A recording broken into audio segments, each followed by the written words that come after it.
And we're live. Indeed. But, That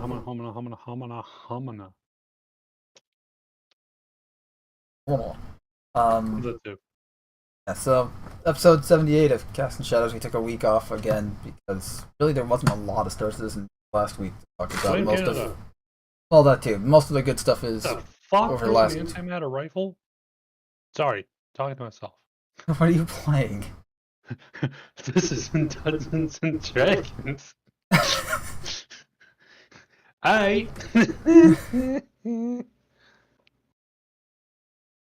Anywho, not to interrupt our intros. Yes, the intro, right? That's important.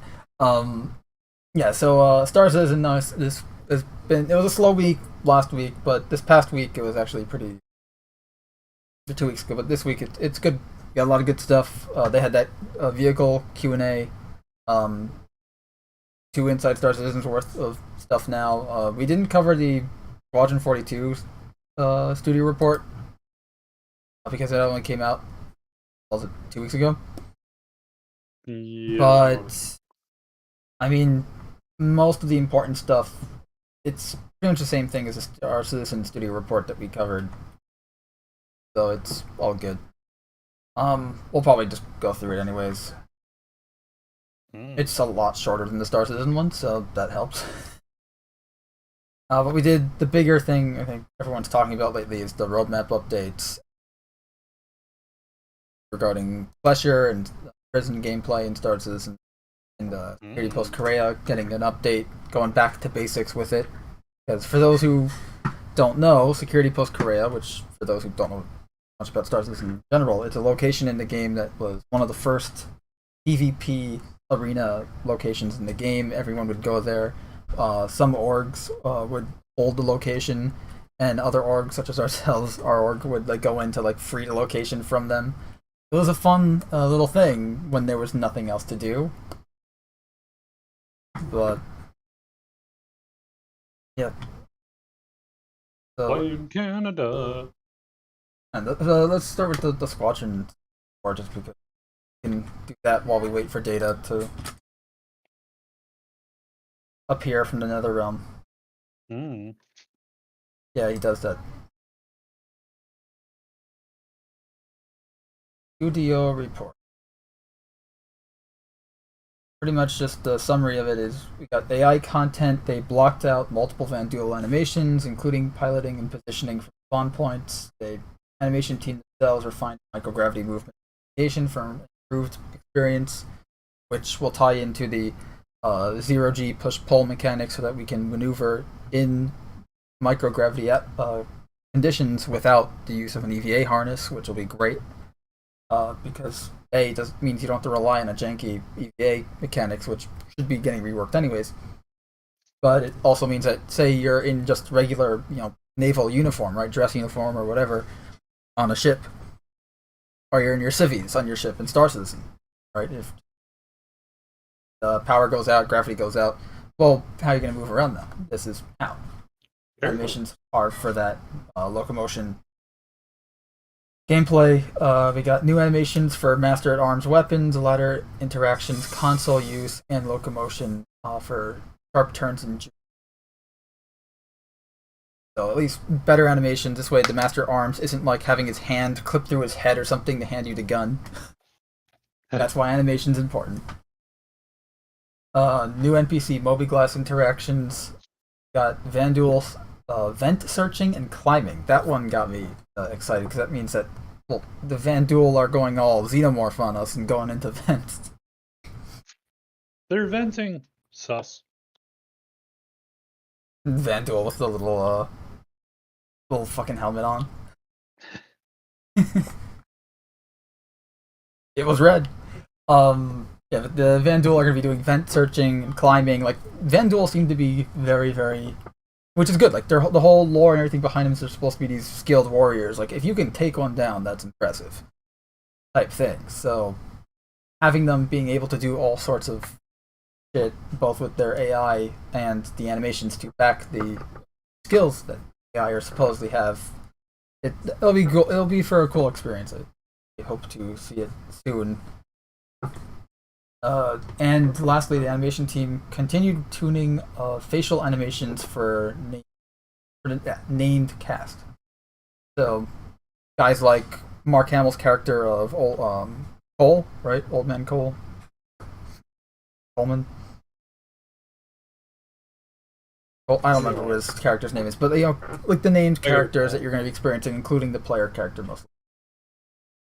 The character art team need to work on Shubin mining outfits and head scans for various characters, so they're adding more and more faces, so not having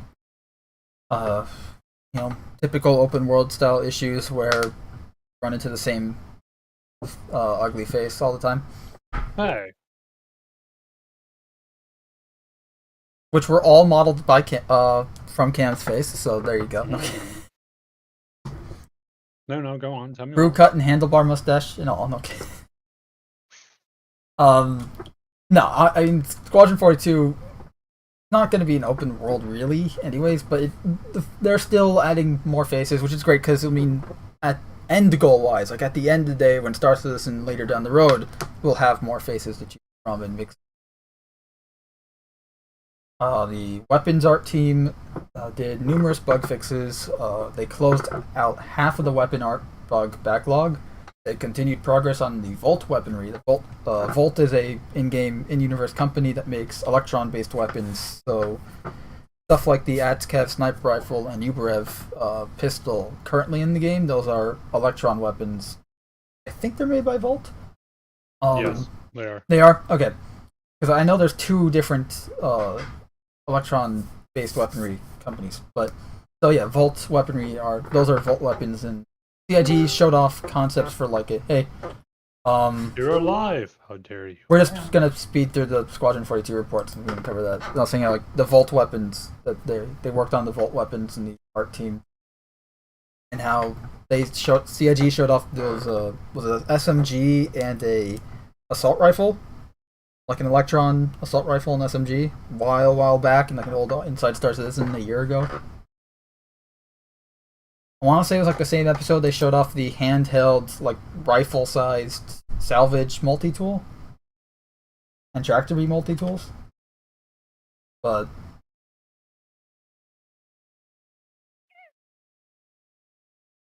anyway, yeah, that's the art team. They also worked on faction-specific weapons. The gameplay feature team continued bug fixing and optimization, as well as added a new functionality for conversations and text position. Vehicle feature team design work began and almost completed on new MFDs, which last time we saw the new MFDs was 2 years ago now. Something like that. I think it was like pre-pandemic. Had the HUD change. Yeah. So they're also working on integrated resource network for engineering gameplay and improving performance with that. So which will be great because the engineering gameplay that they have concepted and they've shown off like back end system how it would work looks awesome. So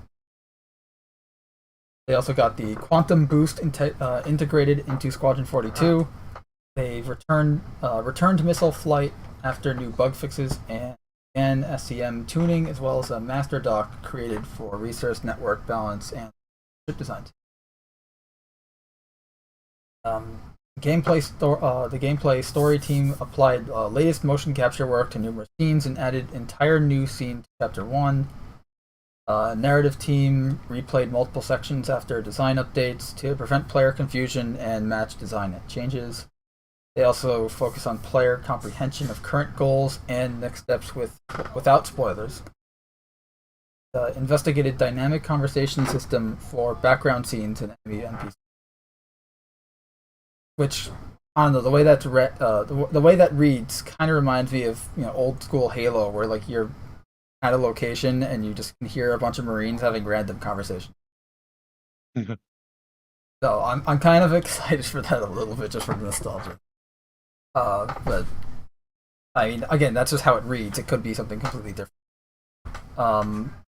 The UI team provided additional interactive screens throughout the game, and they built a new Squadron 42 specific doors and airlocks in multiple styles necessary for various scenarios. I really hope we maybe see some of them in Star Citizen at some point down the road, but just because, Squadron 42 specific doors and airlocks, they must be pretty damn cool. I want to see them now. But for all we know, it could just be it's the same one as in Star Citizen, but bigger or whatever, so that it can accommodate the AI pathing alongside player pathing.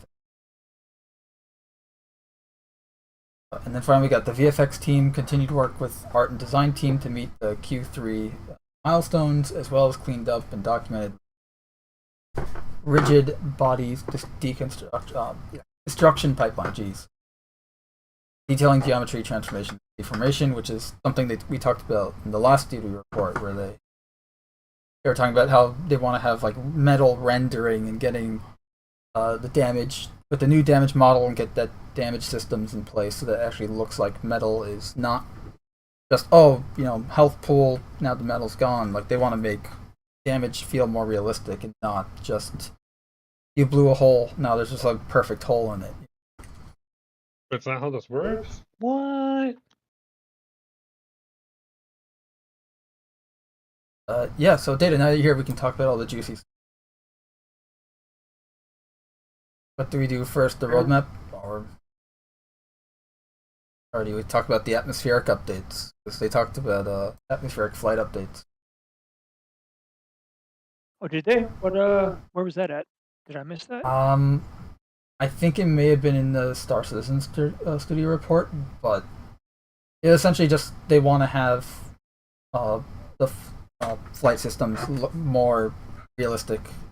Actually, I think you talked about it last time we did the episode, where this way you can't have the ship just pointing down, gunning players on foot down. Yeah, they've been talking about ways to to fix that issue for a long time. Yep. Hover mode was their first attempt at it, and while hover mode was interesting, it made control, especially with mouse and keyboard and landing, extremely difficult. We've talked about that before. So Yeah. I'm curious to see what kind of systems they've got in mind and how they're going to function.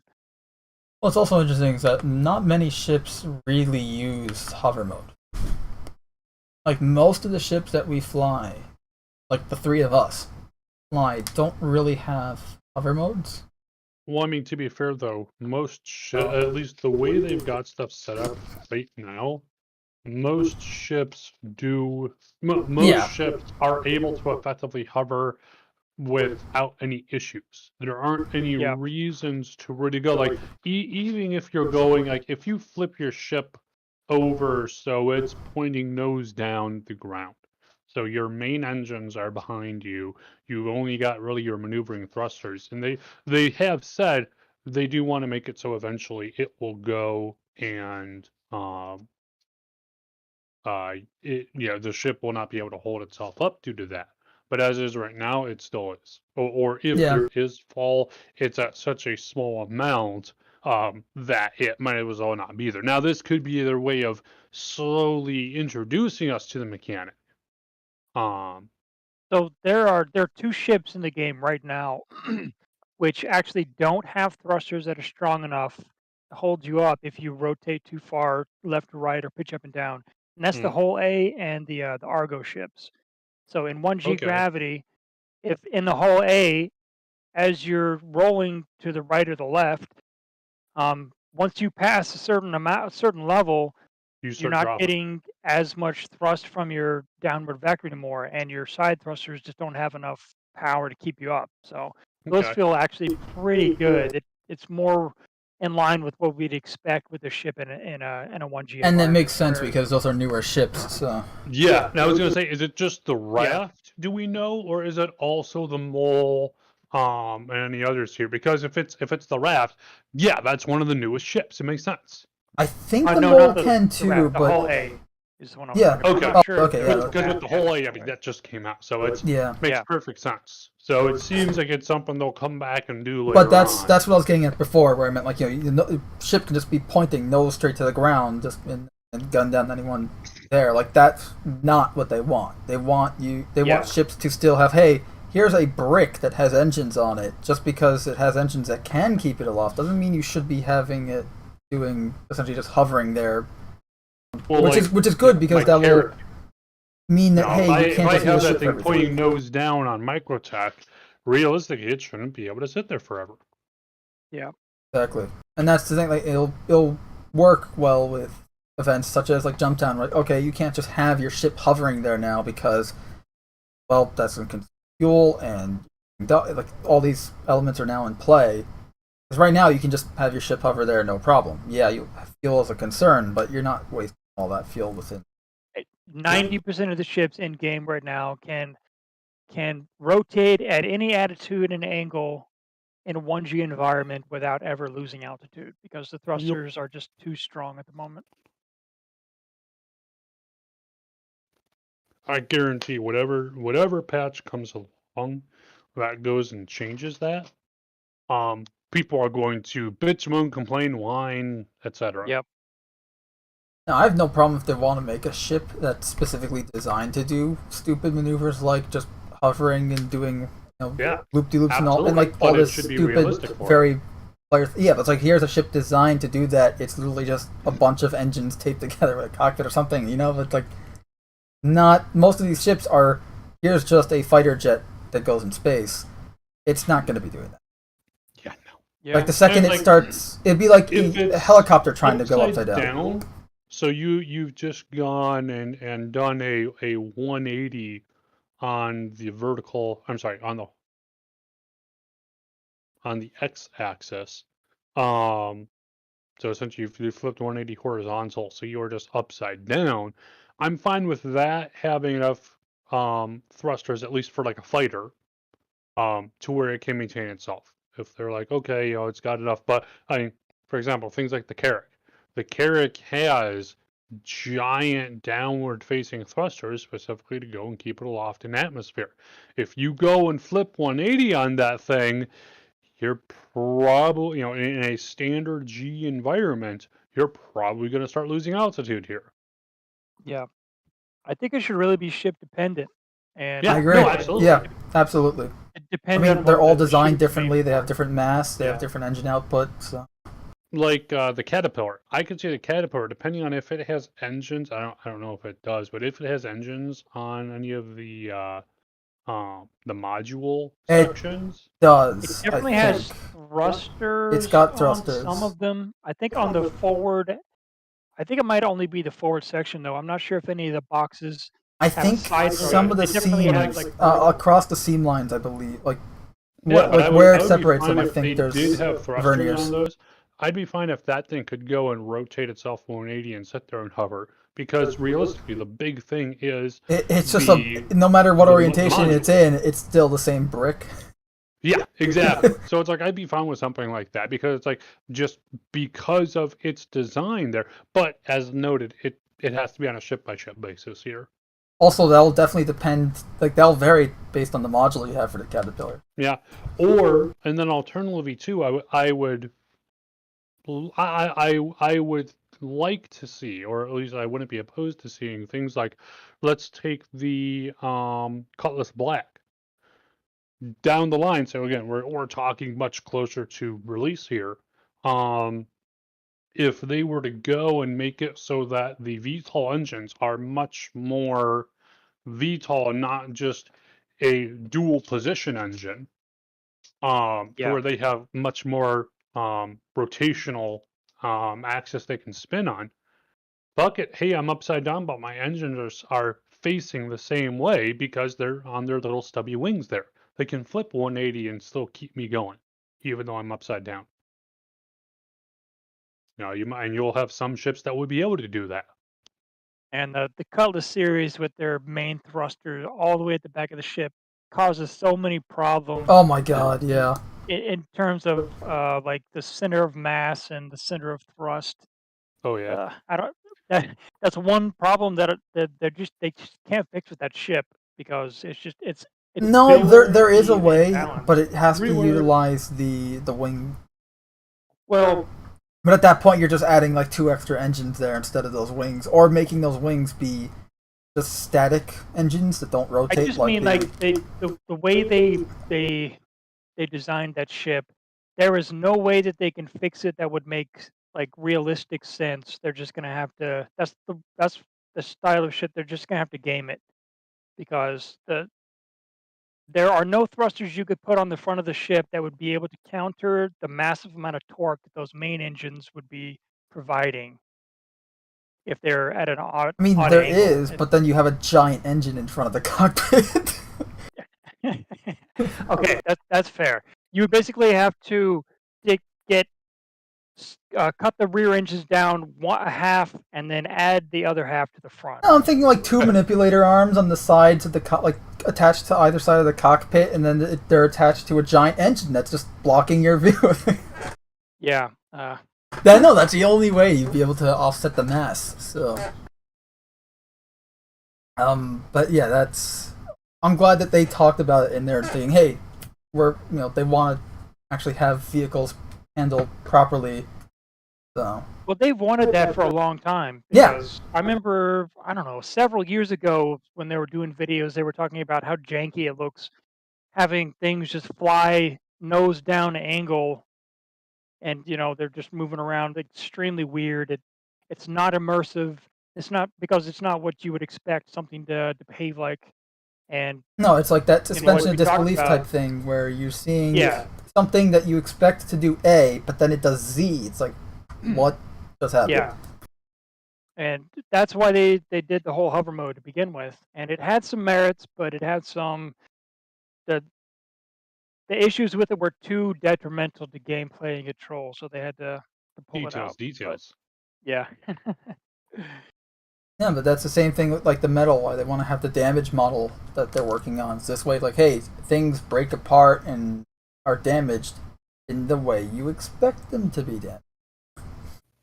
But I expect me to always win. Can we code that into the game? Yeah, right. Yeah, just name your character Charlie Sheen and a lot of Tiger Blood or something, whatever the fuck. What if I name myself Chris Roberts? Winning. But yeah, so we got the Inside Stars in last week. No, 2 weeks ago. I mean, the Sprint Showdown, where they're promoting the ship showdown, but also actually giving insightful data on Great Corsair, the Argo SRV, the Banu Merchantman exterior. They got rid of the platypus face. And then they also showed off some salvage iconography. The new UI that Cam, you were telling me about when it came out, where it's like the guy stands here, and then this whole like holographic keyboard comes around him. Yeah, there's not actually, practical in real life, but very cool in the game. From a game perspective, let me see if I can actually find the. I have the footage on the screen. Oh, okay. I literally just have the Inside Star system playing on a loop right now. So. Oh yeah. No, yeah, definitely. I mean, it definitely looks cool. I don't know how effective it would be, when you're doing it for the 500th time, and it's the honeymoon phase of it has worn away. Yeah, I don't know how effective it'll be, but it's definitely. I like the aspect of it because something like that would be allowing for I land in a hangar, any hangar, whether it's an R&R, my main hangar, somewhere else. And I'm like, hey, I want to go and start modifying my ship. You walk over to the thing, screen comes up. All right, let's start fucking with this shit. So I like that aspect of it and what it bodes for the future. I do like it being used like here in the footage we just saw, where like they used it as a no entry sign on a door, or the like police tape line. Like I like that use of it because that's just one other aspect of it that bodes even possibly much more significant things is the one where it showed the Argo MPUV and the person approaching, and then you got the hey, restricted area around it. Yeah. Because something like that, and again, these are mock-ups, so these are in-engine tests for the UI. This is called the UI card system that they're calling it. But the potential of just that one is that you might get something along the lines of, I land, whether it's in a hangar, whether it's on the ground somewhere, wherever the fuck, and my ship has a bubble, a small bubble around it, maybe something like the shield bubble kind of thing that we used to have. That is my area. So in other words, enough space to be able to drop the ramp, do a walk around the ship while still being in your area, and that if someone else comes along, I landed my constellation at a trading zone, and I've dropped the cargo bay, and I'm offloading cargo next to it here. If someone else comes over and tries to pick up a box and wander off, hey, they're going to be now charged with a crime. In that, one, they're trespassing on my ship or my ship area, and two, the theft of the box there. Because it's like we desperately need a continuation of the law system to be able to. I mean, because right now, for example, if someone were to go and walk onto your ship, so it's like I'm getting on my Carrack. I drop the ramp. I run on there. Well, hey, you open this big ass ramp here. Whoop! They just ran off, and you're like, ah, shit! I don't know where this guy is now. And even if you did, let's say for example, I've got a Cutlass Black. I drop my ramp. I run on, and guy goes, follows me right on board. They can sit there, and let's even say they're aiming a gun at my head. I can do nothing, first off, until I leave the armistice zone. And even then, if I go and defend myself from the threat, I'm now the criminal. For them going and trespassing on my ship and aiming a weapon at me, but like they have all but murdered me already, but I'm the bad guy at this point in terms of how the game sees it. Right, because you killed him, even though, hey, you came onto my ship, you are posing a threat to me. The second I leave, I'm screwed. I'm going to take care of you now, so I don't have to deal with that problem. But yeah, it's just the current law system that we've got is very simplistic, and we desperately need decisions for it. So hopefully something along these lines is how they're looking to do it, and even more hopefully we'll have it sooner rather than later. Hey Cam, I just realized the MPUV they have on display here is the mining one. Yes, well, it's not necessarily mining, but it is the utility one that has a utility mount on top of it. On top, yes. Yeah. For those who don't know, it was data mined a while back that a MPUV has a mining arm on it. Yes, and it was laughed at, but also like it was laughed at in a way like that's hilarious. Although, well, and part of their problem too is that they've been so very wishy-washy on what modularity is, on what utility items, because I mean that's been kind of the thing for the last couple of years off and on, is utility items. But for a while they were talking about mining gear on a ship, so like a prospector has or a mole has, would be a utility item mounted to a utility mount, which it's like, okay, in as far as that goes, okay, makes some amount of sense here. There's some kind of standardized ports and that kind of shit. But then they rolled it back and said, no, the mining gear is bespoke stuff. Utility gear is something else. And right now, all we've really got for it is tractor beams. But it's like, okay, and obviously CIG have already had these kinds of conversations. They have some nebulous idea of, what does utility mean besides just tractor beam. But how many ships are going to get these kinds of things? Because honestly, whenever they figure out fully what utility is and what it means, I expect a lot of ships to go through and get a utility mount. Because also, and one other thing too, again, this was years back, they were talking about, well, hey, we'll make it so that you could put a utility mount on a weapon hardpoint, which of course means you have less weapons, but you've got the utility mount now. So that you could go and have a Aurora with a mining item on there. Of course, it won't do it as well as a prospector. Now, again, this was years back, so this specific scenario was not one they really mentioned, but the idea was your ship, whatever it is, can use that utility item. It can't use it as well as a ship with a bespoke item, but it could still use it. No idea if that's still the intent of the case, because again, they have not talked about what's modularity, what is utility, what are and part of the problem too is we've got modules, we've got I don't even know what the fuck happened to the Vanguard series, but they've got their own thing fucking going on there. You then have variants, which are not modules, but a whole change. But then if you look at, like, for example, the Cutlass Steel, that really isn't a whole change at all. Like, the most you could argue is, okay, there's some additional wiring needed for the extra turret on the rear. But beyond that, it's all internal shit. And not even like but internal like ship components and stuff. That is wiring literally or just whatever, yeah. cargo bay. Like you put stuff in your cargo bay.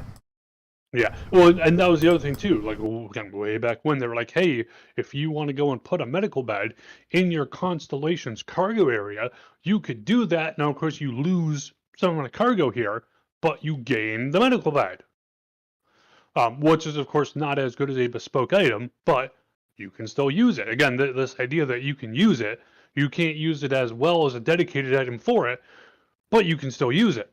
So it was like, hey, this is looking real good for if you want to really customize your ship in terms of function. But again, we haven't heard about this stuff in years. So at this point, it's all up in the air. We have no idea, but we'll see. Yeah, so the UI card system though, it's a brand new way for them to take building blocks, which is the UI system, and to kind of just show off how dynamic it is. Display it dynamically throughout the PUN Squadron 42 with the cyberpunk style holographic I'd like displays. to dynamically scan on foot. Or have just a fucking compass. Well, I mean, a compass, but I mean, just things like, if I'm wandering around, let me go and send a pulse scan out. Sure, everyone else gets a little boop thing, a little icon in the top left corner or something popping up that you've been scanned, whatever. But you got mail. Yeah, it says it in that voice too. Exactly. Yeah. You got scanned. But yeah, so there's that. Some of the examples, obviously, they shut off is the holographic ship customization, obviously the restricted area hologram. It's interesting. Like I can see this stuff being used. I would like to see this style of UI maybe being specific to the to the location, not just across the board. So, universal. Like if you're over at Levski, which was obviously a lot more run down, it should be a lot different from how it is at Microtech. More secondhand tech at Levski, more tactile, right? Stuff. They're still using terminals and data pads. Much more Drake Interplanetary, less Origin. Exactly. So that'll be cool. Like, and it also gives you a reason to go to XYZ location or whatever. Like this way, oh, you like that tactile, old school, secondhand, rundown style and UI. You'll probably be frequenting these locations versus the others and visiting. Like it again, it's varying the location themselves and how you interact with them. See if. Sorry, all you get is one button. You hit it and you randomly get an win or lose option. If you pay more, you can slightly increase your chances of winning by 0.01%. Oh, sorry, I thought this was an EA game here. Yeah. Also, the Drake Corsair stuff. The Corsair is almost pretty much done from the looks of. I think there was still some. No, sorry. The interior stuff is almost done. The exterior is. Exterior still needs some work. Yeah, but yeah, they got the gray box exterior model over here, which it looks great. Definitely looks better than freaking Cutlass. Oof. Well, I still love that its living area is better than the Constellations. Well, and it's just like, for fuck's sake, guys, when Drake is outperforming you in terms of creature comforts, fuck, you really got to relook at what you're doing here. You need to rethink life choices. Yeah. They also have the remote turret final pass on the Drake on the Drake Corsair. They talked about they show off the landing gear. gray box / final arc pass on the interior of the Corsair. Corsair's loading ramp, big enough for an Ursa rover or a similar sized vehicle, and the asymmetrical wings have been attached. Thruster flaps extracted. So There's a lot of animations and stuff going in, which I noticed with the newer vehicles, like the Hull A. I noticed this as well, or depending on the amount of power you put into your thrust, the engine actually has animations that are according. Shiny. Yeah, pretty cool. I hope to see that style and that gold pass go across all the ships, because that'll be really cool. Also, that Herald just knocked that guy in his. But so you're saying with the asymmetrical wing, if I shoot it off, it goes in really funny circles, right? I mean, I'd hope so. Good question. Or I guess maybe we'll have to maybe shoot it some and doesn't. find out. Maybe it goes in funny circles with the asymmetrical wings fully intact. Oh, what is Drake?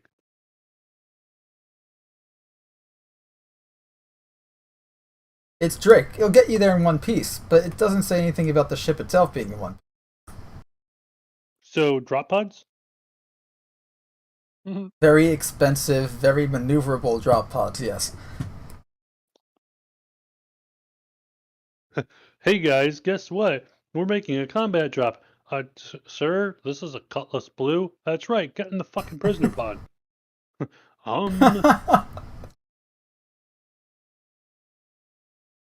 I suddenly have additional questions on why I was forced to take out a larger life insurance policy before this mission. That's why there was a death and dismemberment waiver before I boarded. Alright, they also showed off. I should have read those documents. The fine print. They also showed off the Argo SRV with the gray box exterior. The ship has grown a bit in the cockpit area. Cockpit area itself. Show off. Wow, I just realized phrasing with that cockpit growth area. I do like the fuzzy dice. Ship is not complete until it's fuzzy dice. Texturing. They showed off the habitation area. They showed off the walk around. They go walk around the ship, the elevator. It looks like a nice little ship. It's Argo, so you're not getting freaking luxury here. Their whole thing is industrial. But it is nice to see the SRV actually modeled in game to some degree. It's got a giant tractor beam on it that takes up like the entire back half of the ship.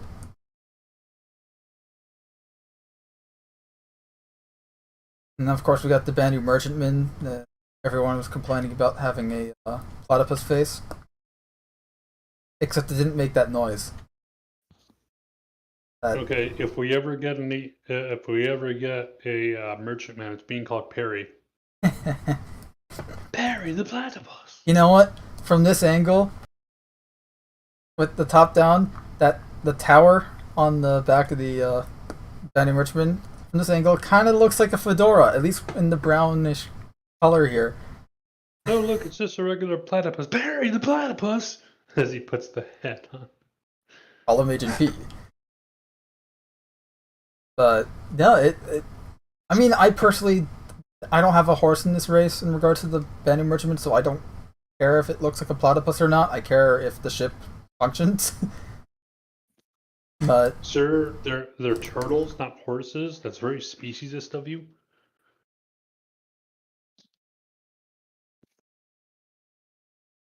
Minus 200 social credit score.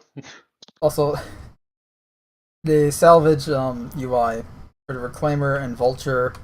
Left side shows ship hull. It's just it's the salvage UI. You know, like this is what you're going to be seeing when you're essentially mining away the ship's hull. I do hope salvage is more than just shooting lasers at something, like sure. But obviously, first implementation, this is core tech development, not here's the system, and we're just gonna add on things, not add intricacies. I don't know. My concern is that things are currently everything is point a laser at something. Right. At least right now, that's like. I can understand people saying, "Oh, this gameplay's all very same." My concern. A temporary concern, probably. They're working on gimbals, so apparently variable drag and speed based on the size and weight. So for both the gimbal and the item mount, more customization for players, allowing for faster and smoother gimbals for smaller weapons, but slower for larger weapons. So by depending on the size and everything, that your gimbals may not just immediately pointing where you're looking, or sorry, shooting where you're looking. But why not? Where you're pointing. Well, they're Looking, that talking would be about maybe gimbal like lock. just having one sized gimbal. So you think of like a fixed power on the motor that turns the Yeah. weapon. So if you have a larger weapon, it takes more torque to get the weapon to rotate. So larger, heavier weapons would take longer to move on that gimbal than say a size 1 weapon, But why? because you have less mass to turn. They're doing it that way. They're I know. talking about doing it that way. Oh, okay. I see what you're being smart. He's being Okay. facetious. Ignore him. No, but go on. For people who don't know why. So right now, if you have a size 2 weapon slot, when you put a gimbal on it, you can only equip a size lower weapon on it.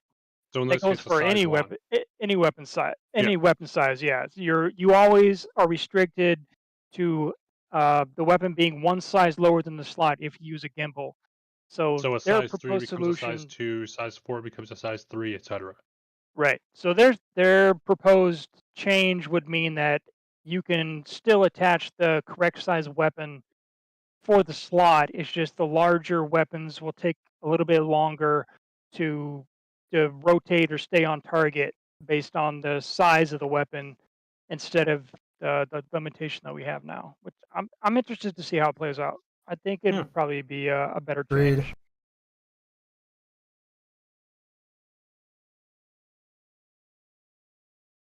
Yeah, that was. Oh, they also showed off the Aegis Hammerhead relay station, the test bed for The power resource relays. management and just engineering gameplay, essentially. Yep. Yeah, Which, and I really hope it's good, but yeah, I don't know. it's gonna. It starts I just this gotta- first implementation. Good. It'll be interesting. My worry of it, though, because just with a lot of mechanics that we're getting, and again, a lot of stuff is still at like tier 0, tier 1 here. Mm-hmm. But with a lot of the mechanics we've been getting, on one hand, they're cool ideas, but in implementation, it usually just involves a lot of tedious work. And so I want to see at least a foundation of interesting immersive gameplay, and not just like, for instance, on the Hammerhead, hey, we've just been hit with a Idris railgun. It shot through half of our relays. We need to get stuff rewired so that the two left-hand turrets here can go and fire again, because right now they have no power. Okay, and then I, as the engineer, if I have to sit here and for 5 minutes I have to hold a little data pad up that gives me an X-ray view on the data pad, and I have to swing it around wildly to figure out where the short is on which relay, if it's some shit like that, nah, come on. Like again, You're saying you if don't we're want to be expected playing do IT this, support in your video game? but just the issue being, if we're expected to go and play fuck games while we're in the we're middle of not, though. combat, and we're expected that, well, you've lost your shields. Cool, my ship has no shields now. I need those up in a battle. If I have to do more than 1 minute of work, like 1 literal minute, 60 seconds of work to get these shields back up, either A, my ship should be already crippled from the rest of the damage here, or B, this is a bad system. It's like, if So I half the think it's ship is gonna missing, be- sure. I think it's going to be on the opposite end. It's just going to be too simplistic. Like Maybe. they have all these cool looking cutouts all over these ships where you would expect a panel that you could open up and interact with something there. But I don't think those are going to actually be panels. What you see in the video is that they've got these little structures inside where there's this component, and that's probably just going to be like a power relay that you pop out and put another one back in, and that's going to be fixing it. It's not like Well, I mean, there's some if that's wires or tier something that you one, have to track down. if that's tier one, I'm okay with that. Obviously, down the line, it should be more of a because if I remember it, when they were actually talking about how the relay system will work, they were talking about these things being destroyed in battle. I guess they're kind of acting like fuses or something. So it's like for a tier 0 implementation, I'm fine if it's just, hey, find the right one. Hopefully, there's already some kind of an alarm or something next to it.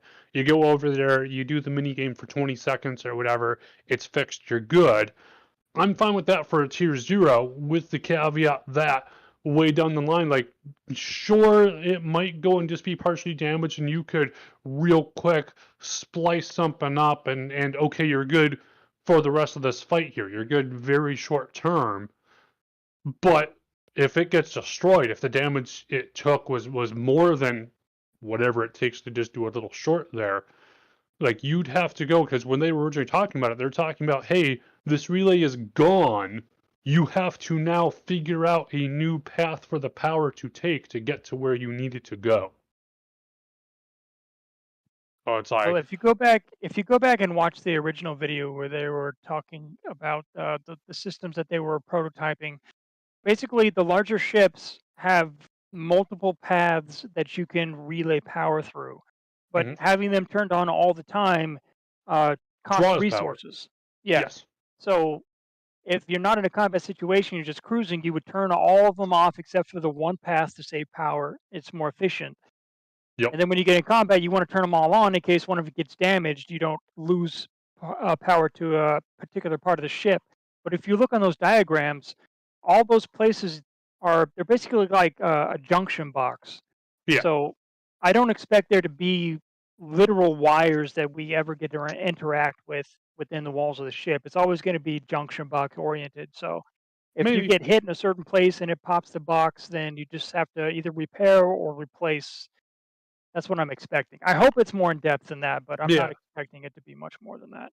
One, I mean, one possibility might be that even in, like, for example, with the idea that in combat you just turn all the relays on, you just suck up the resource loss there. I don't like the idea, like to solve that problem of just, well, you just turn everything on, and then if you do lose a relay, it doesn't matter. To solve that problem, one option would be that, well, your power supply, or at least the stock one, I don't know how they'll balance that out, but they might be like, well, you're running at such a fine line that you can't run continually at that. Your batteries, because they were saying ships are going to have both power supplies, which actively provide power, and batteries, which store power and release it. Yeah. Maybe with all the relays up, it's too much draw, so you have as long as your batteries last, and then you're not overloading your power. I don't like that idea, but that would be one possibility. The other possibility that I see that I think would be more involved in for better gameplay would be that if you get hit, Hammerhead gets hit with an Idris railgun kind of thing, systems get overloaded. If you have all the relays up, that overload power that hit your systems would get distributed to them. So the more relays you have up, it divides essentially the damage between them, or between the ones closest to wherever the hit is, something like that. So you have to kind of balance either, well, I have them all up, which means, the damage gets sent out a bit more, but all of them are taking wear and tear, or if I have certain ones off. So let's say if I have on the Hammerhead, let's say there's two parallel paths. I have one of them shut down, the other one up. One of them gets hit real horrible here. I can go and turn that section off, turn the other section on, because since those weren't on, none of that energy spike went through them, so they're still good to go. And hey, okay, we're short term, we're good that way. I think that might be a little bit more involved in terms of planning preparedness. Yeah, and a lot of that control would be once we get like the multi-crew interaction systems. Yeah. So you in a large ship, you would expect that you have multiple people managing and operating the different systems on the fly. Well, I mean, So it what's the wouldn't crew of a just be you and hammerhead? the yeah. Well, I mean, what is the crew of a hammerhead? Oh, well, you have 6 guns, 2 pilots, and And I know they've talked before about ships. Yeah, you're going to have multiple people wearing multiple hats in terms of gameplay. So it's like, yeah, like Carrick, for example. I have space for 6 crew. I've got 5 bunks in the crew quarters, 1 for my captain. But that being said, I've got 1 helmsman who's navigating the ship. I've got 4 guns. So, okay, I've got 5 people now assigned out. That means I've got 1 engineer or whatever else.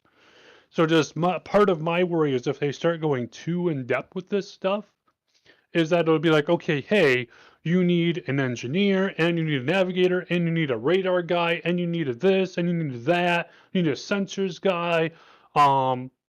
My worry is just that a lot of these ships are not made to handle this many separate roles, and that trying to play the game as intended would mean you just don't have enough people for how the ships were made. Because, I mean, when some of these ships are on visit, I mean, look at the Constellation.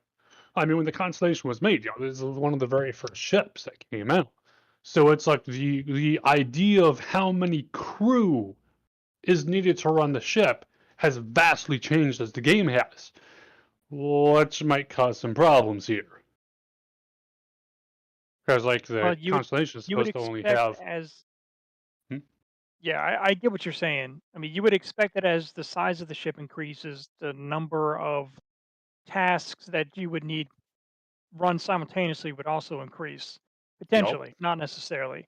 But Yeah. I mean, the hammerhead Maybe there'll is be automated systems on some of them, but still.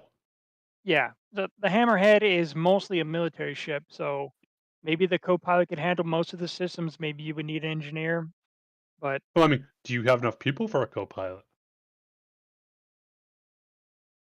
well, I mean, you would hope that they properly designed the ship so that all the guns and the co-pilot position could be manned at the same time. But you know, Let's see. I'm checking the. So max crew of a hammerhead is 8 persons. makes sense. So you've got 6 guns, right? So you got, is it 6?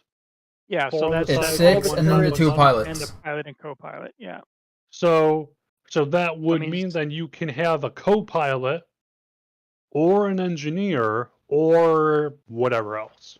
well, I guess the Assuming first question I would assuming battle ask there, stations. yeah, I would. The first thing that I was there, I guess, is there even a place for an engineer to do anything on that ship? There Because I don't is. know. There Yeah. is an Yeah, engineering there's an engineering console in the station. rear. Hmm, okay. We'll just have to see what their plan is in the future. I mean, we already know that there's a whole bunch of older ships that are going to have to get updated to the new standards and systems, and that's probably not going to change until they are to the point where they're ready to beta test in the sense that all of the features are in the game, so they can. Well, I guess you would call it feature complete. So they're not going to be Yeah. adding any extra bits after that, and that's a ways off still. Yup. The But chat is see, actually active today. Once. dangerous. We got Meggy1 saying, "Good evening, guys," and KT's in chat saying, "Connie is a cutlet. The Constellation is the cutlass of the medium-large ships. What do you Yes. expect out of a ship that is a 100-plus-year-old design, and hopefully you still have a tractor? You still have to tractor parts into your cargo hold instead of just laser and does it all." Yeah, but the tractor is just a big laser. Yes, it's using a laser after you just used the laser, multiple lasers, laserception. Laser, but I barely know her. Well, as far as the Constellation series is concerned, it's still going to get some love And, It fucking I better. remember John Crew was saying that when they did the latest update, they did not have time to uh, change the other things that they wanted to address, such as like the horrible struts in the front. Those are going to get changed somehow. We don't actually know yet. Select, delete. And yeah, in the last Star Citizen Live, they talked about how they're changing the way the docking ports. Docking port is not the right word, but Those little docking collar things. Docking colors. yeah, the docking collars. They're trying to change them all to be side mounted instead of top mounted. So there's a Well, the chance that Constellation has 2 side mounted. yeah, that's true. But there's all the but they other talked about the extra bits Retaliator. there's all the extra bits that actually still need to get added to the Constellation. So I wouldn't be surprised if it gets quite a bit of an update No, interiorly. but I that hope it reminds me does. in the Q&A they talked about the Retaliator, how they moved it. They removed the upper and lower docking collars to be on the sides now, which changed a Yeah. lot of stuff around with the Retaliator. Yeah. But moving on from 2 weeks ago ISC to last week's ISC, where the focus point was new jail and prison and criminal system play.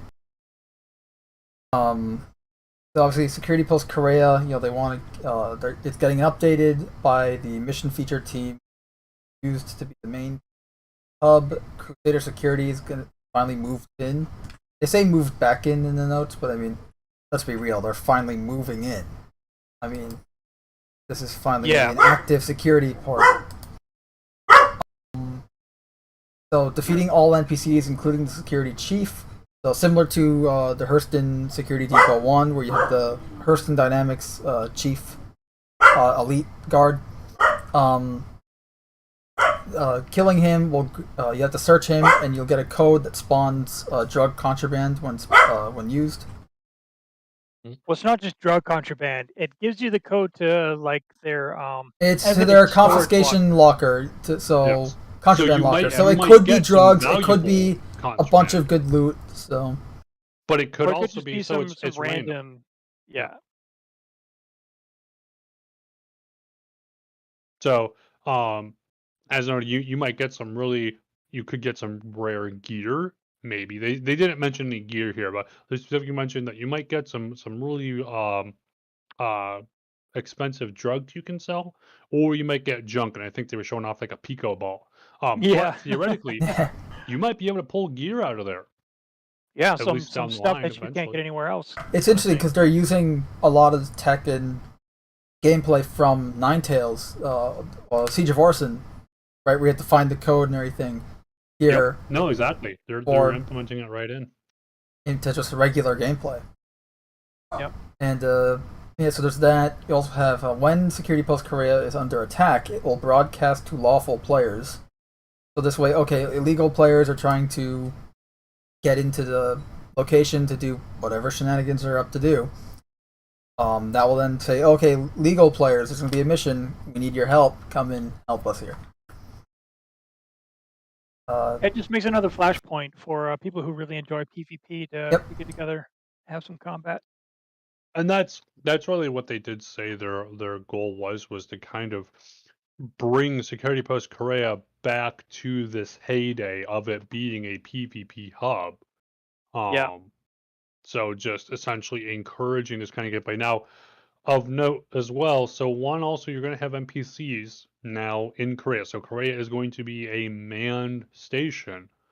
So for those criminals out there, not only do you have to bypass the beefed up defenses because they're increasing the turrets and stuff it's got there, but when you land, there's going to be NPCs, both civilian, unarmed, and guards there.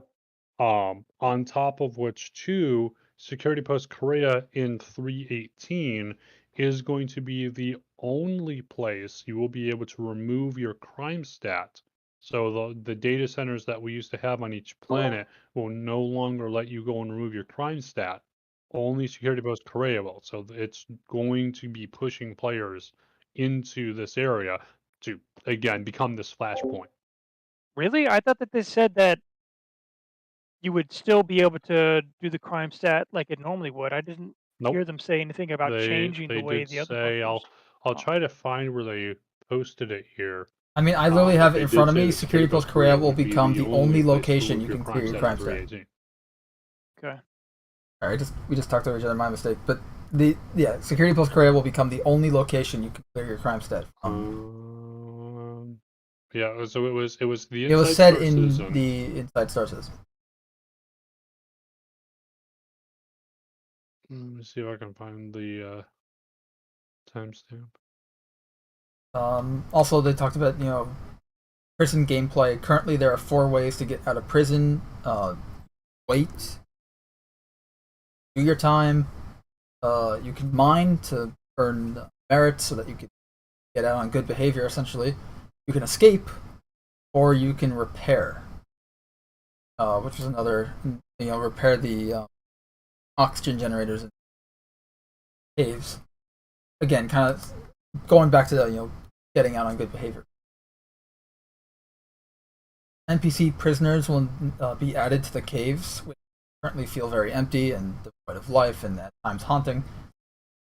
Stashes will be scattered around the tunnels of the caves, containing various items, both legal and illegal. So we kind of already have some of that right now, but here it's going to be more like, because at the if you'll maybe stumble upon here's a shiv or a packet of food or water somewhere stashed in a cave right now, but they're probably going they want to double down on that.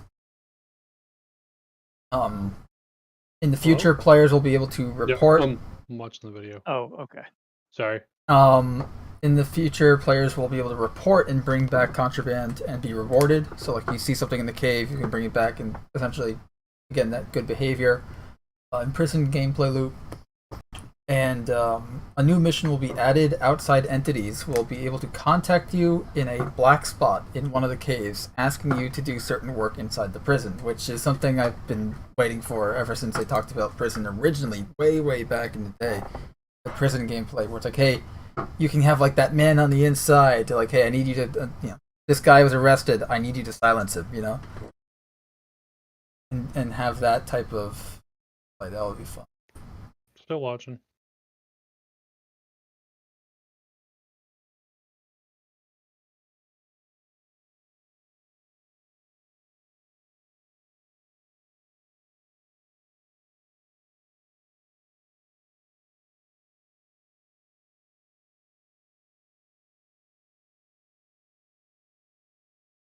Surprised he has a knife, but he didn't do the lethal takedown then.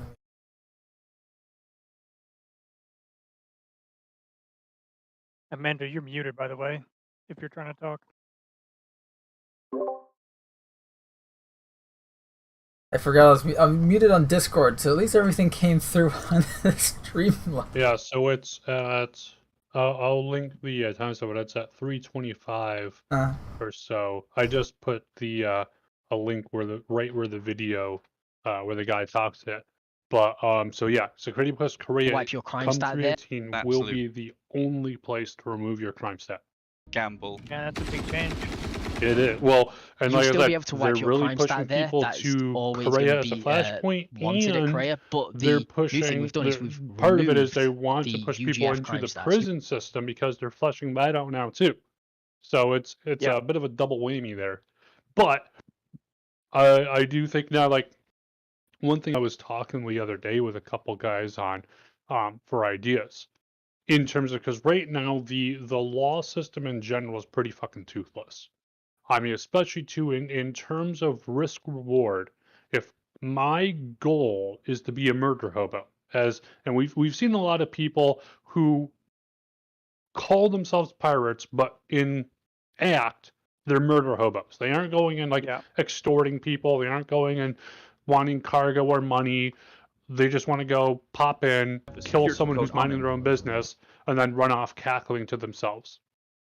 And as it is, if I'm a miner and I spend 5 hours looking for those Quantanium rocks out there, and some guy pops along, and let's even say in the fight, I managed to go and destroy him as well, I've lost 5 hours of progress, along with anything I've mined so far. He loses you know, however long it takes him to escape out of prison, or he logs off and logs in the next day, ready to go and do it all over again. Whereas I've lost significant progress on that.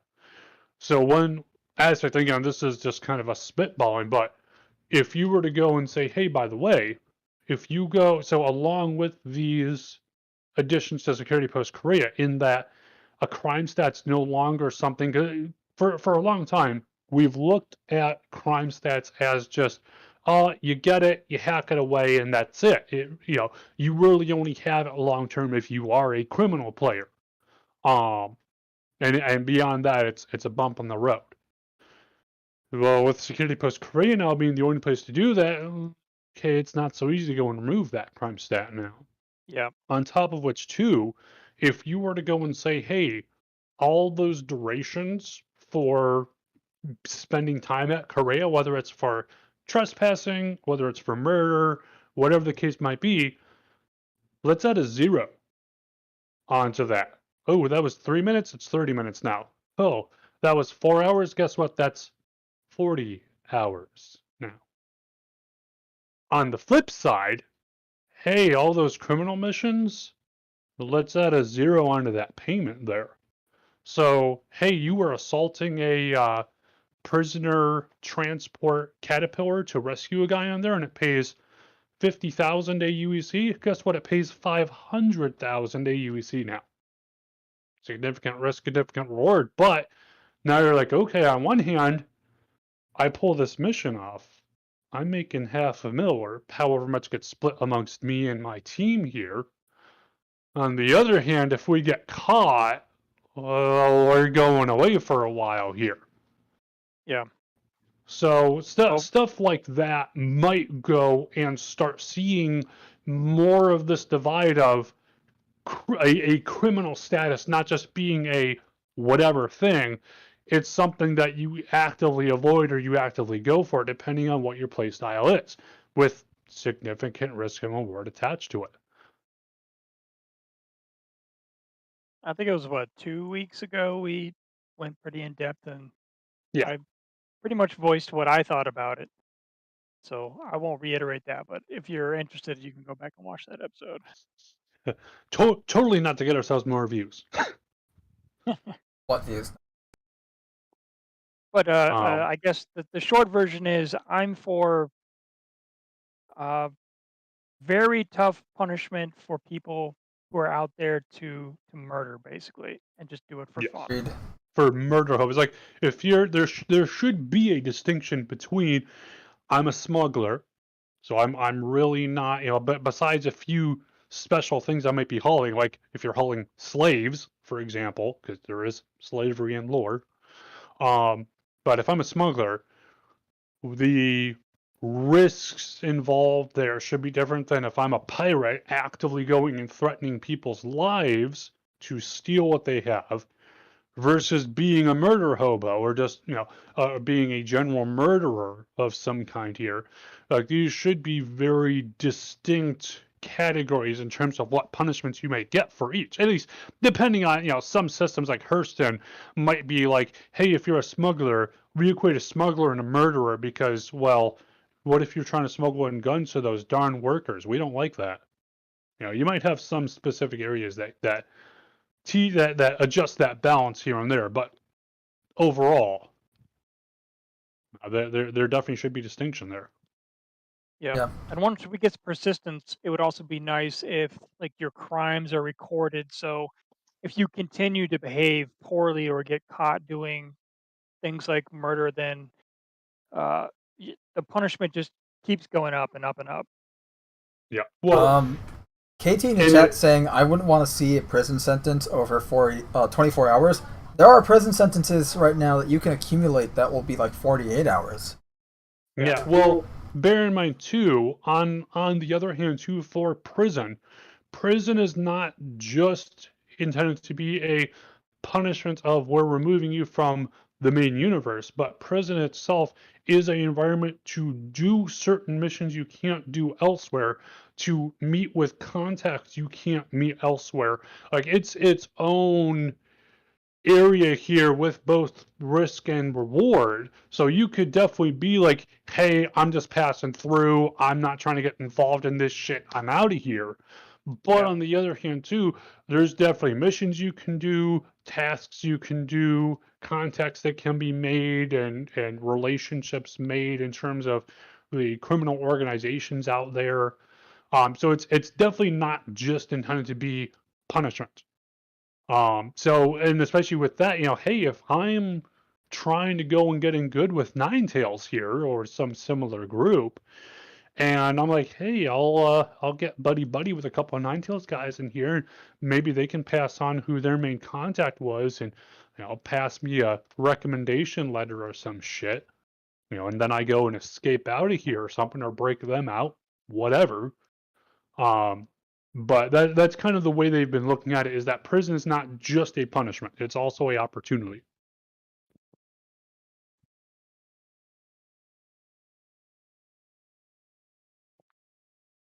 Yeah. I do like that, because there is a prison world in Star Citizen. Like, I mean, yes, technically Aberdeen is right? that, but no, like an actual, like, in a different star system. Oh. Like, think something more like Fury 16 from Alien 3 type thing. Yeah, Or, we need a Supermax or something like Yeah, that. like, this would be the equivalent of a supermax prison. So, like, obviously, again, the reason why they want to get this prison gameplay stuff out of the way here in Stanton with the smaller Clutcher, because Clutcher is a smaller prison in regards to the game universe, and they want to have, because the whole point of Stanton as a whole is, hey, this is a small, dense system that's going to have pretty much all the gameplay that's going to be found everywhere else. Gameplay archetypes, or gameplay archetypes, or at least the baseline stuff that could be maybe further developed or made even better in other systems, but the core of everything is here. So that's why they're starting here. And with the prisons, like, yeah, here you have Usher. Okay, you can do this, and that. But then you have the prison world. I don't remember which world it is, but it's like you got the prison world. Okay, now you have all these different missions. There's guards there. Like, it's all plans of prison, right? So maybe the guards are corrupt or whatever, or maybe they're not corrupt. Things are strict. I don't know. There's a lot of fun they can have.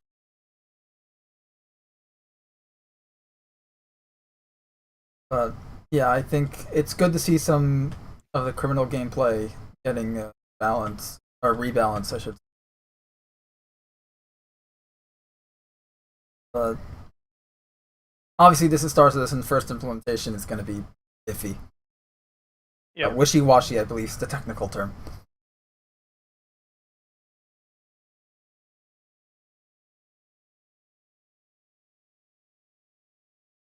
Yeah, that was a bunch of the new stuff we're getting with. This is coming in Alpha 3.18, right? I think it's what they're planning on. Yeah, we'll have to see as we get closer to the 3.18 whether or not it actually makes the cut.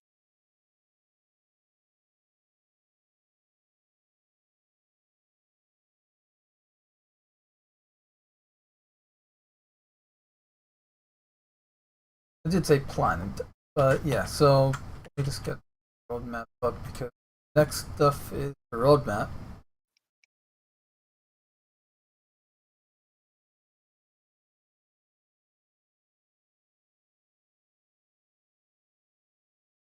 Apparently real quick on the progress tracker, the Arena Commander Classic Race Mode overhaul has been added, along with Volt Pulse, which is one of the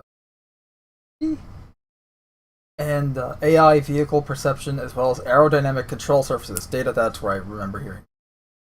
So these things were already announced, but now they're officially added on the progress track. Also, the EU landing zone team has been split into two teams now. So you got EU Landing Zone 1 and EU Landing Zone 2. So that's your progress tracker update. But the release view here, the roadmap, obviously nothing's changed here since last we covered it. Cargo Refactor's still there. Here, prison sandbox prison activities, which they talked about in IC, along with Security Post Korea reactivation, New missions, Orison. We talked about that last time, right? That's where they're gonna have missions on the platforms like Solanki and everything, but not tied to the Siege of Orison. Or they're gonna be using. They talked about having missions all over the place. Yeah. And they even have like the And locations different. already set up for it. Yeah, and they were going to use platforms around the planet, so it's not just at Orison, but it's going to be like elsewhere on the Crusader. Yeah, we talked about that last. Yeah. And also, obviously, we have 3.19 now on the roadmap. That's the Q4 patch of 2020.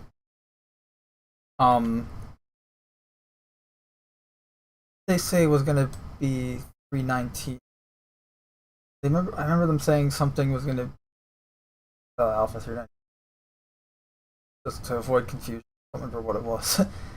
Not helpful, I know.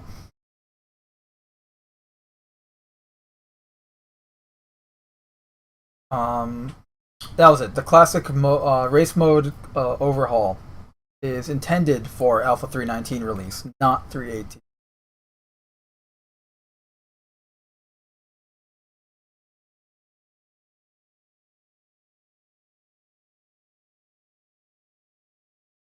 So, yep, that's it there.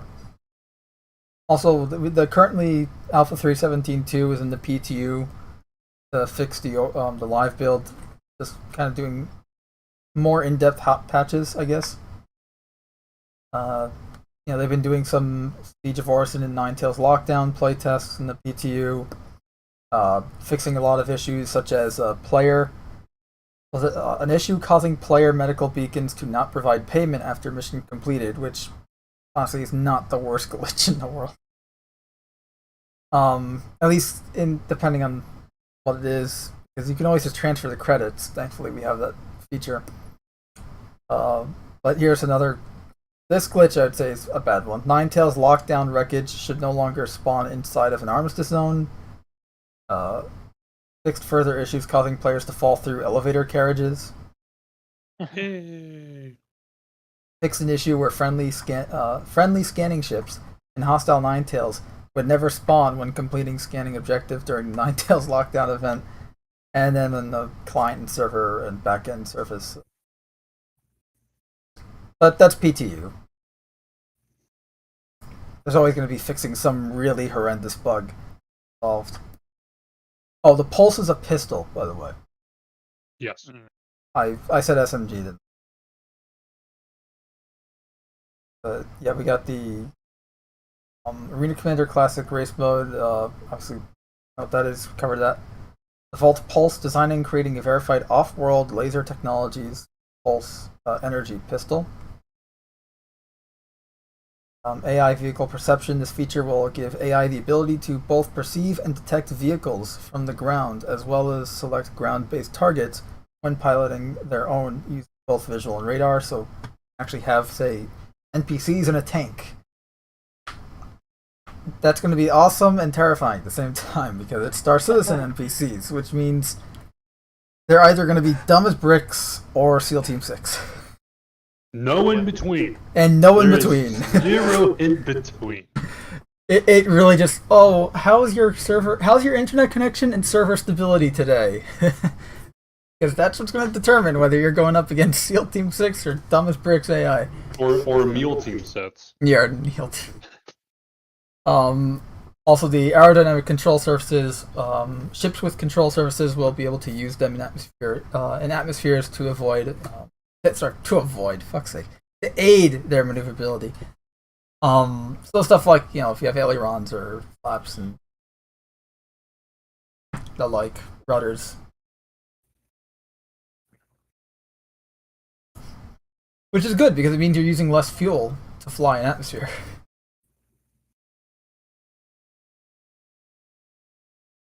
Mm-hmm. You can just rely on momentum and good old school tech right there. Yeah, that's pretty much everything so far. I think last is the vehicle Q&A, the biggie that everyone's been talking about, because they gave a lot of info. Did they? I watched the whole thing and I was unimpressed. I know. Like, I they so I answered say any that, but questions. it's a relatively There's short nothing- Inside Star Citizen Live. Or at least it felt short. There's nothing that they answered that hadn't been asked before. Yeah, No, I was there really disappointed wasn't. by that. Here's the thing. They're like, No, but we're gonna do here's the all thing with updates that. at the end, and then they did updates for like 75%. Here's I'm like, here's the thing with "Gah." that. Nothing.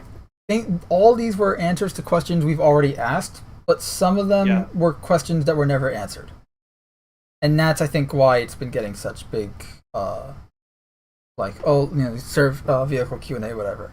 Like I guess. Like, I watched it and I was like, okay, well, this is stuff that I already knew. So. But that's the whatever. thing is, for most of us, we either guessed it or we already knew it because they said it at some point later down the line. But it does help in that confirming because some of these things they said 5 years ago, more, and that may not still be valid at this point because CIG likes to change things sometimes. So.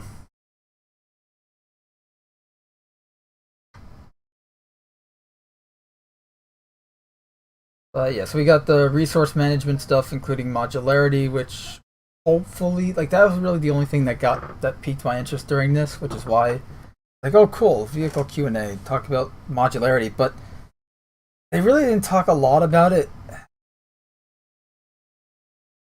I blame Cam. I blame Canada.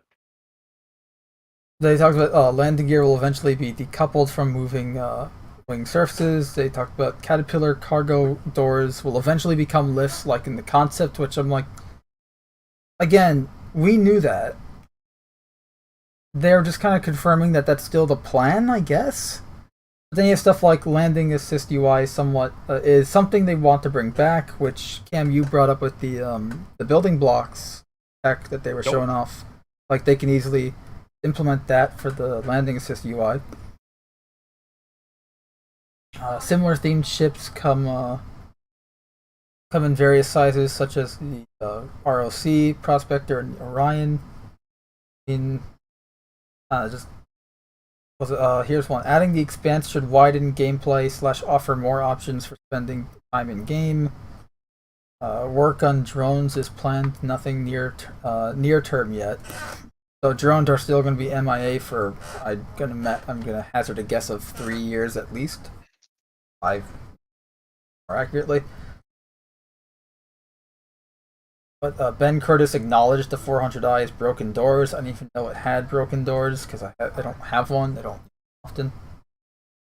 The blocker to adding capital ships is equal parts lack of gameplay mechanics, Squadron 42 concealment, and server requirements. Again, we knew all this stuff. So yeah, I mean, really the only thing that was interesting was the modularity, and they did talk about the paint stuff, but I mean, most of this stuff was covered in like ISC over the course of the year, or just we already knew it. Like it was just here's like there years was a lot of old stuff I was announcements. like, I can answer this. I mean, hell, most of this stuff is stuff we've said on a regular basis on this channel. Yep. But and unfortunately too, with some of this stuff, there is some things that they can't at this point talk about, and so some questions do kind of sort of get sidestepped.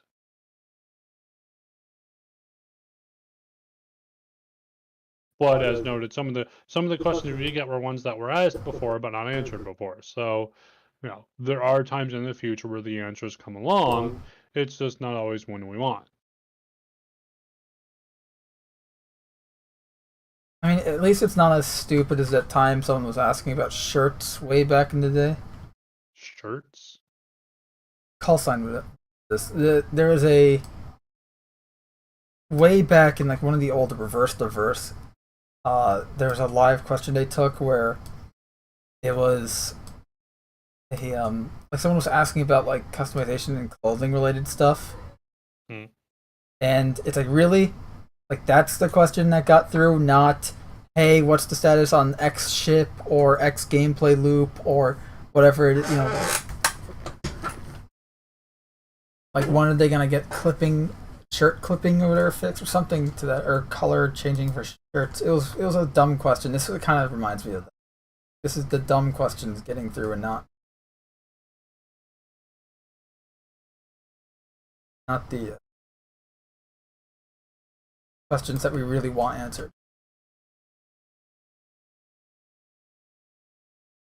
And it was good to get info nonetheless, but it's like we still have these questions. I wouldn't say it's a dumb question, but I will say it's a much less relevant question to what most of us want answers to.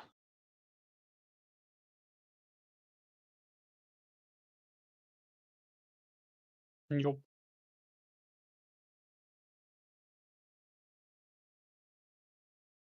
Yeah, I think that's it. By the way, done.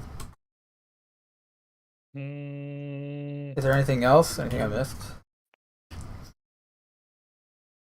Nah. Covered the Star Citizen Live, Inside Star Citizen, roadmap updates. Yeah, I got nothing.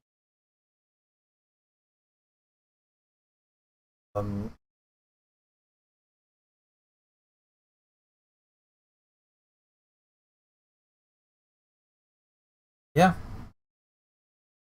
That's really, I guess that's really it.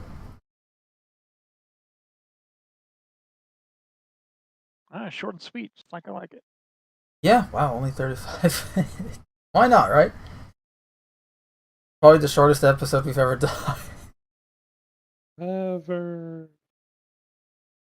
Well, except for that like 5-minute one because Google decided to cut the stream. Ever. Okay, well, I'm probably going to regret asking this, but what is the state of the ship showdown? Oh, I have no idea. But you know what we can do? I checked. We can check it live. I checked in a day or two after it began. It's already getting memeified. Which is it really? After last year, when the memers saw, you can go and meme the fuck out of this. At that point, it's until they go and put in categories for this thing, it's a lost cause. I mean, for me, the highlight of the ship showdown is seeing the different. Yeah. Oh, yeah, and it's cool to see all the different like artworks and statues and 3D stuff. And the cursed Star Kitten paint jobs for every ship. Honestly, I want those paint jobs. I truly hope they do actually make Star Kitten paint jobs for every single ship out there, from the Javelin to just everything. I want to see Star Kitten everything, just for the fucking lulz of it. That's as far as I'll really go with the memification, but that is one I will fully support. But the whole bullshit of PTV for winning ship for ship showdown, like, no, come on.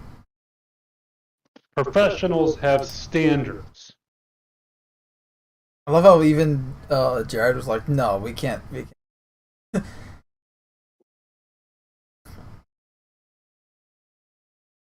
Trying to see where is the, or am I'm not signed in, so it's probably not.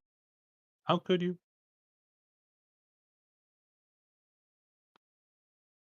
Yep.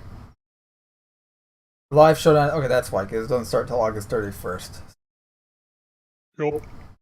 So officially, there's not going to be any voting or anything done until the end of the month. I did submit a few pictures myself. Oh yeah, what'd you do?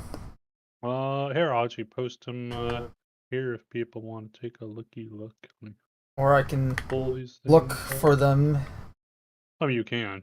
Actually, can I? Actually, is there a search feature? I'll go and actually grab the links from the site. Yeah, put the link in there so we can put it in there, and I can put it in the sources later comment section. Oh, you can do like gameplay and shit. Oh, this. Yeah. So here is one of the ones I did, and the other ones here are some older ones. But that first one there, that was one I took just like 2 days ago, I think. I was like, hey, nice. That looks pretty cool. That is cool.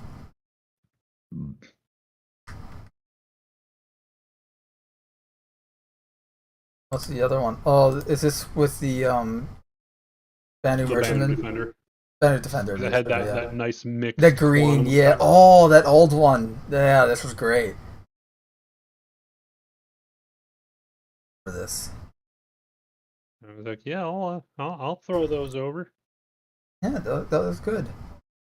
You see that green, the reshaded, not reshades, but the color saturation edit I made to one of the Quantum Gel screenshots I put in the Discord server.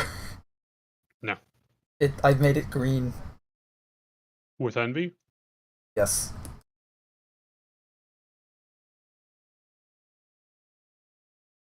In Canada. This is a screenshot. Maybe I should upload this for the Vanguard.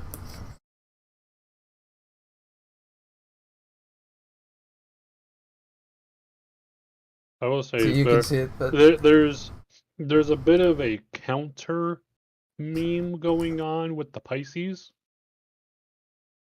where people actually want the Pisces. Yeah, where people are actually going, hey, well, I mean, I will say, if you don't want combat, the Pisces is the best damn shuttle out there. Yeah. At least for Maybe I should enter this for stuff. Because it's like, you want to go search and rescue, bam, it'll get you in and out of the tightest areas you can get to and still be in a ship. If you want a shuttle, you want to go and just be cruising around with some friends, you want to just be going from point A to point B and do it fast, Pisces is your guy. Pisces is good. Pisces is life. Yes. You see the Pisces screenshot I took and put in the group chat? Yes. Oh yeah, that's nice. Maybe I should enter that. Do it. Because the Pisces is indeed the best nerd herder anywhere. I've also seen there's been a decent amount of love for the Mercury Star Runner as That's well. good to see it getting off again. Yeah. I think though the Mercury needs more. It needs a bit of a rework, honestly. Just in terms of the damn smuggling tunnels. It's like these things are fucking useless. They serve zero purpose. Yep, I agree with that. It's pretty much just for gimmick. Well, that's the problem. Is it's like you shouldn't have half of your ship geometry for a gimmick. Like the rest of the ship is great. Don't get me wrong. I love the rest of the design of it, but just you have pretty much half the ship space of the interior ship space. You have about half of it wasted because of these fucking little crawl space tunnels, and it's like, they need to do something with it. Some kind of functional, unique gameplay has to be tied to this. Otherwise, it's fucking useless. Because right now, because they were going, oh, you're going to go and have the cargo in there, but they're like, no, we're going to have this separate cargo section that's somehow shielded and no one will ever find it, kind of shit. And it's like, okay, then what the fuck? Like, and it was like that when the Mercury released. So it's like, well, wait a minute. Then what the fuck's that? Like, you know, it's cool to have these little crawly space tunnels here, but what's their purpose? I understand why they did it, because they're trying to basically recreate what everybody loved about the Millennium Falcon with these little hidey holes, but From one the scene in fact the that movie. every single MSR is exactly the same. Everybody knows about it. Right, I it mean, defeats the it's whole not purpose. special. It's literally part of the design of the ship as the manufacturer constructed it. Yup.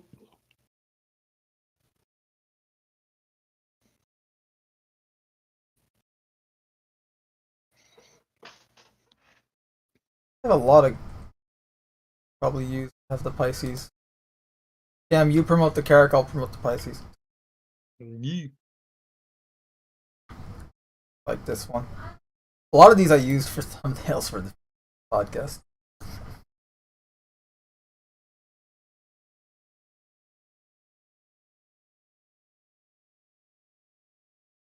Yeah, no, the ship showdown. It's unless they categorize it and stuff. We talked about this last time. Unless they categorize it, and make it where you can't just say, like, you're never gonna be able to like not memify, like that's just gonna be part of it, you know. But at least if you categorize it, like, oh, here's the best mining ship, combat ship, etc., that sort of thing, multi-crew Yeah, ship. or at least I would say if they do redesign the whole ship showdown thing, I would say probably the best way to do it and still have a large degree of choices in it. As opposed to, if you were like mining ships, okay, you've got the prospector and the mole right now. So it's like, categories for job type wouldn't be good, but I would think categories by size would be good. Because then you could just do small, medium, large. So like large being anything bigger than a constellation, medium being anything between a constellation and a Cutlass Black, small being anything smaller than a Cutlass Black, something like that. And then you'd have ground vehicles being their own separate category. But yeah, until they do that, this meme shit's gonna keep going. Because like if ground vehicles, hey, here's the ground vehicle ship showdown. If you want to vote for the PTV as the best ground vehicle, fucking go for it. Okay. Stupid, but at least that's in its own category.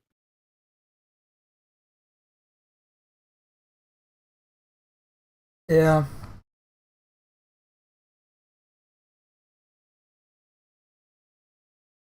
Obviously, I know. Obviously, they're not doing that this year, but I hope that they that next.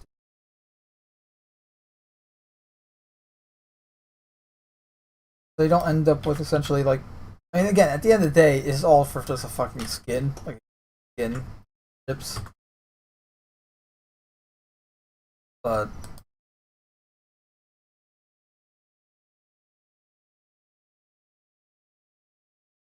yeah.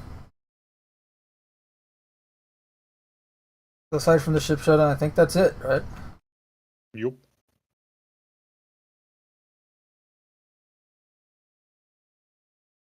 All right. Well, words of wisdom or end the show because outros are not our thing. Remember, manage your expectations. Yup. All right.